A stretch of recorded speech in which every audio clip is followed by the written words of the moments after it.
जेव्हा कधी तुम्हाला एकटेपणा जाणवतो ना, तेव्हा एक गोष्ट कायम लक्षात असू द्या. आपण त्यावेळेस आपल्या जीवनाचा एक मोठा अध्याय लिहून ठेवत असतो. त्यावेळेस आपण आपल्या जीवनाचा एक मोठा अध्याय लिहून ठेवत असतो. रामकृष्ण हरी माऊली, मी ज्योतिष आचार्य वेदांत कुलकर्णी आपल्या युट्यूब चॅनल स्वामी ज्योतिष ऑफिशियल मध्ये आपले सहर्ष स्वागत करत आहे. मित्रांनो, आजचा जो काही कार्यक्रम आहे, कार्यक्रम टोरस साइन वृषभ राशी करता अत्यंत महत्वाचा असा कार्यक्रम आहे. या कार्यक्रमाच्या दरम्यान आपण मे 2026 जे काही मासिक राशीफल आहे ते आपल्याकरिता कसे स्वरूपाचं असणार आहे, कोणत्या ग्रहांचं परिवर्तन या महिन्याच्या दरम्यान होत आहे, तसेच ते परिवर्तन झाल्यानंतर आपल्याला कशा स्वरूपाचा हा महिना जाणार आहे, त्याच पद्धतीमध्ये त्या ठिकाणी ग्रहांचं गोचर कशा स्वरूपाचं आहे, हे सर्व काही आपण या व्हिडिओच्या दरम्यान जाणून घेण्याचा प्रयत्न करणार आहोत. तर सर्वप्रथम आपण ग्रहांचं ट्रान्झिट जाणून घेण्याच्या आधी मी तुम्हाला एक सांगू इच्छितो, जर आपल्याला कुंडलीवरती वैयक्तिक मार्गदर्शन हवं असेल तर नंबर हा चॅनलच्या डिस्क्रिप्शन मध्ये तसेच या व्हिडिओच्या डिस्क्रिप्शन मध्ये दिल्यात येत आहे, तेथे आपण संपर्क करू शकता. असो, सर्वप्रथम आपण ग्रहांचं ट्रान्झिट जाणून घेऊया. आपल्या फर्स्ट हाऊस मध्ये जे काही आपल्या राशीचे स्वामी आहेत शुक्र, ते विराजमान आहेत. त्याच पद्धतीत सेकंड हाऊस मध्ये गुरुदेवता, चतुर्थ स्थानामध्ये केतू, तर आपल्या दशम स्थानामध्ये राहू, तसेच एकादश स्थानामध्ये शनी, मंगळ देवता विराजमान आहेत. त्याच पद्धतीत सूर्य, बुध हे आपल्या द्वादश स्थानामध्ये 12व्या स्थानामध्ये विराजमान आहेत. हे झालं ग्रहांचं ट्रान्झिट. आता आपण जाणून घेऊया आपल्याला आरोग्यविषयक हा महिना कशा स्वरूपाचा असणार आहे. तर ज्यावेळेस आपल्याला आरोग्याचा विचार करायचा असतो मित्रांनो, त्यावेळेस आपल्याला कुंडलीचं जे काही फर्स्ट हाऊस आहे, ज्याने आपण इम्युन कसं आहे आपलं, ते सर्व काही आपण फर्स्ट हाऊस वरून बघत असतो. तर आता फर्स्ट हाऊस मध्ये वृषभ राशी आहे, आपली स्वतःची राशी. आपल्या स्वतःच्या राशीचे जे काही स्वामी आहेत शुक्र देवता, ते आपल्या फर्स्ट हाऊस मध्ये विराजमान आहे. आता समजलंच असेल, स्वतः जो काही ग्रह आहे तो स्वतःच्या घरामध्ये बसलेला असल्या कारणास्तव त्या ठिकाणी आपली इम्युनिटी पॉवर जी काय आहे ती अत्यंत उत्तम पद्धतीची आहे, रोग प्रतिकारक क्षमता उत्तम पद्धतीची आहे. त्या कारणास्तव आपलं आरोग्य हे अत्यंत उत्तम पद्धतीमध्ये या महिन्याच्या दरम्यान लाभणार आपल्याला आहे. असो, परंतु असे असले तरी देखील आपले फिफ्थ हाऊसचे जे काही मालक आहेत बुध, मर्क्युरी, ते जे काय आहेत ते 12th हाऊस मध्ये गोचर करत आहे. तसेच बघायला गेलं तर सूर्य देवता देखील त्या 12th हाऊस मध्ये आहे, फोर्थ लॉर्ड.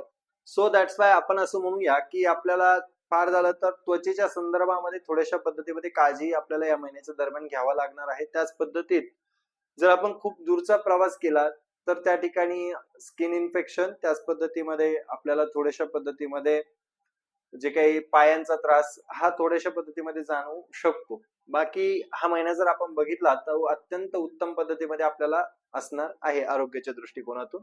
पुढे बघूया आपण अभ्यास. विद्यार्थी मित्रांनो, ज्यावेळेस आपल्याला अभ्यासाचा विचार करायचा असतो त्यावेळेस आपल्याला कुंडलीचं जे काही पंचम स्थान आहे त्या पंचम स्थानाचा विचार करायचा असतो. आता पंचमेश आपले जे काही आहेत ते बुध आहेत. बुध देवता आत्ताच सांगितल्या पद्धतीने आपल्या 12th हाऊस मध्ये विराजमान आहेत.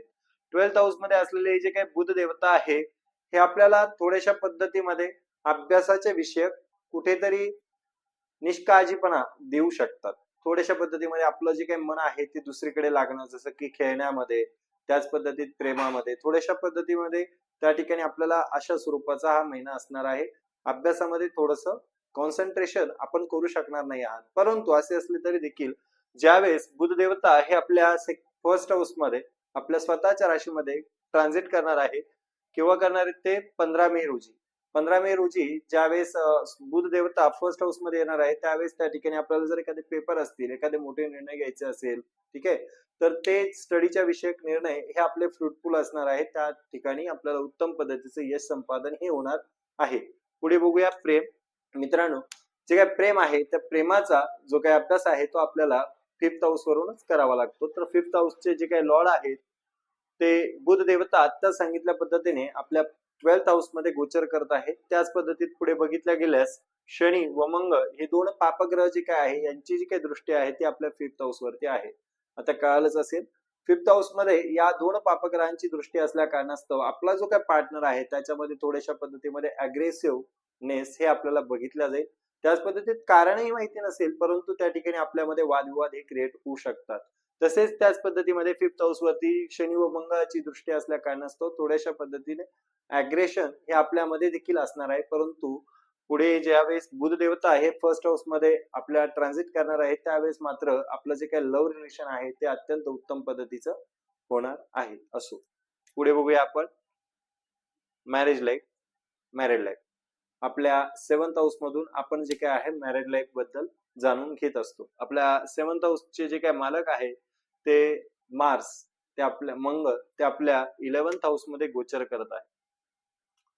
11व्या स्थानामध्ये असलेले हे जे काही मंगळ देवता आहे हे आपल्या पार्टनरच्या विषयक तसेच आपल्याला विषयक अत्यंत भाग्य देणारे असे ठरणार आहेत, कारण ते लाभस्थानामध्ये गोचर करत आहे. लाभस्थानामध्ये असलेले हे जे काही मंगळ देवता हे आपल्याकडून आपल्या पार्टनर कडून थोड्याशा पद्धतीने आपल्याला सॅटिस्फाईड मॅरिड लाईफ देणार आहे. त्याच पद्धतीने त्यांच्याकडून होणारे जे काही लाभ आहेत ते उत्तम पद्धतीचे आपल्याला वाढणार आहे. त्याच पद्धतीत त्यांना जर एखाद्या नोकरीच्या शोधामध्ये आपला लाईफ पार्टनर असेल तर त्यांना नोकरी देखील उत्तम पद्धतीमध्ये या ठिकाणी या महिन्याच्या दरम्यान लागणार आहे. त्याच पद्धतीत शनिदेव शुक्राची जी काही 7th अस्पेक्ट आहे, 7वी दृष्टी आहे, ती देखील आपल्या 7म स्थानामध्ये येणार आहे. त्या कारणास्तव आपल्याला उत्तम पद्धतीचं मॅरिड लाईफ हे बघायला मिळेल. पुढे बघितल्या गेल्यास मंगळ हे 11 मे रोजी 12th हाऊस मध्ये गोचर करणार आहे. त्यामुळे त्या ठिकाणी आपण व आपला पार्टनर हे दोघंही जर कुठे आपल्याला बाहेर जायचं असेल, बाहेर फिरण्याचा एखादा प्लॅनिंग असेल तर तो देखील ह्या महिन्याच्या दरम्यान आपण करू शकता अत्यंत उत्तम पद्धतीमध्ये.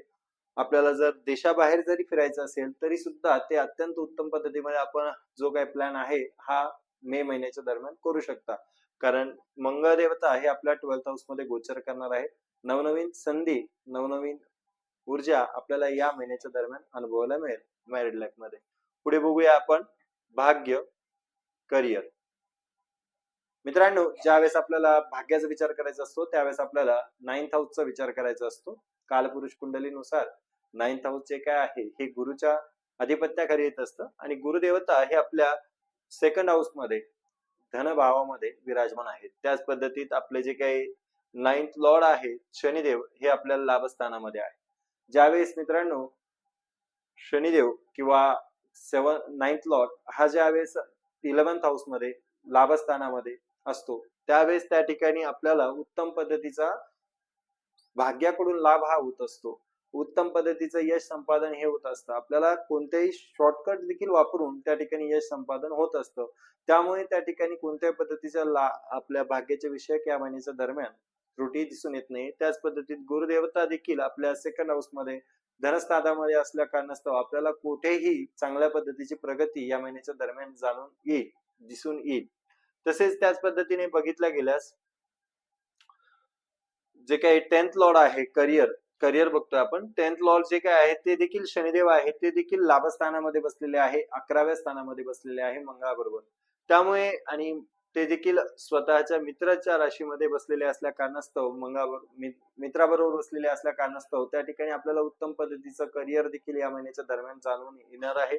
त्याच पद्धतीने आपल्या 10th हाऊस मध्ये करिअरच्या स्थानामध्ये राहू देवता जे की चाणक्य आहे, जे की शॉर्टकटचे देवता आहेत, ठीक आहे, ते आपल्या दशम स्थानामध्ये विराजमान आहेत. त्यामुळे आपण बघितलं असेल गेल्या काही दिवसांपासून आपण हार्डवर्क थोडेसे करण्यामध्ये कानकूस करत आहात. थोड्याशा पद्धतीने हार्डवर्क आपण करत नाही. शॉर्टकट कसा होईल, आपलं काम जे काय आहे ते शॉर्टकट कसं निपटून टाकेल, अशा पद्धतीचे विचार हे आपल्या मनामध्ये येत असेल आणि आपण कुठेतरी शॉर्टकटचा अवलंब करून त्या ठिकाणी आपलं कार्य हे पूर्ण करत असाल.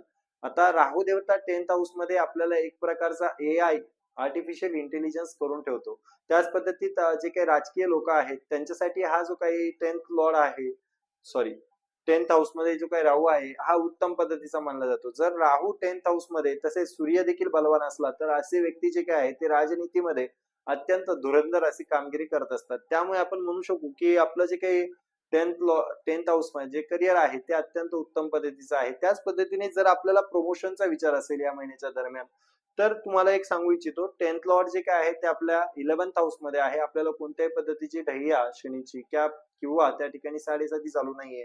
त्या कारणास्तव आपण उत्तम पद्धतीमध्ये प्रमोशन करिता देखील मांग करू शकता, प्रमोशन करिता अर्ज देखील करू शकता, कारण त्या ठिकाणी 10th लॉर्ड जो काय आहे तो लाभस्थानामध्ये बसलेला आहे. त्या कारणास्तव आपल्याला उत्तम पद्धतीचा लाभ हा होणार आहे. आपण या महिन्याच्या दरम्यान किंवा येत्या काही दिवसांमध्ये प्रमोशन करता अर्ज हा करू शकता. असो, पुढे बघितल्या गेल्यास बिझनेसचे जे काही देवता आहेत बुध ते आपल्या 12th हाऊस मध्ये आहे.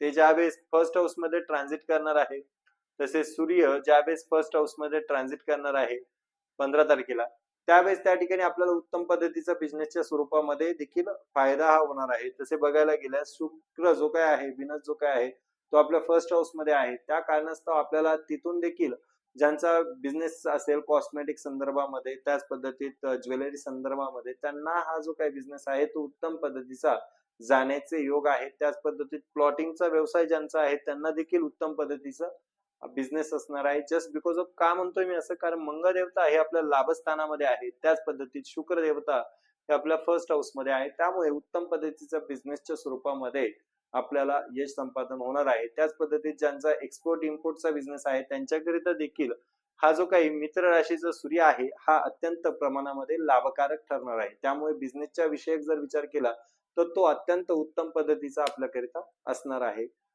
तसे आता हा जो काही महिना आहे हा महिना अत्यंत उत्तम पद्धतीमध्ये जाण्याकरिता आपण कोणता उपाय करायला हवा, तर जो काही आपला शुक्र स्वामी आहे, राशी स्वामी, त्या शुक्राचा जो काही बीजमंत्र आहे ओम द्राम द्रीम द्रोम सह शुक्राय नमः या बीजमंत्राचा जप करावा. त्याच पद्धतीत शनीश्वरांचा बीजमंत्राचा जप हा आपण केला पाहिजे. त्याच पद्धतीमध्ये गायीची सेवा केली पाहिजे, पशुपक्ष्यांना धान्य टाकलं पाहिजे. हे सर्व केल्यानंतर आपला हा जो काही महिना आहे तो अत्यंत उत्तम पद्धतीचा जाण्यासाठी आपल्याला मदत होईल. असो, रामकृष्ण हरी. आपल्याला व्हिडिओ कसा वाटला नक्कीच कमेंट मध्ये सांगा. त्याच पद्धतीत आपल्याला काही जर सुधारणा करायची असेल व्हिडिओमध्ये, जसं की 12th हाऊस विषयक, धनस्थानाविषयक, ते देखील आपण त्या ठिकाणी कमेंट सेक्शन मध्ये सांगावं. मी पुढील व्हिडिओमध्ये तसे करण्यास सुरुवात करेल. रामकृष्ण हरी. धन्यवाद.